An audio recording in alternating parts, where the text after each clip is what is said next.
Now we are going over how to do the dumbbell front raises. There's 3 heads to the shoulder, right? You have the anterior, the front head, the lateral side head, posterior back head. You want to make sure that you do exercises that target every head of the shoulder so you have a nice developed shoulder. So now we're targeting specifically the front anterior head of the shoulder.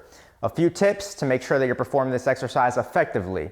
Step number 1, make sure that you pronate the wrists, meaning you want to have your palms facing the floor while you're holding the dumbbells and performing this exercise. That's going to make sure that you maximize the amount of recruitment that's being done on the fibers, specifically on the front head of the shoulder. So again, palms facing the ground when you're doing this exercise. Step number 2, make sure that you're not swinging the dumbbells. You want to minimize the amount of momentum that you're using so that you're specifically only using the muscles in your shoulder and you're not using momentum from your body to try to swing the dumbbells up. So again, minimize momentum and swinging in the movement.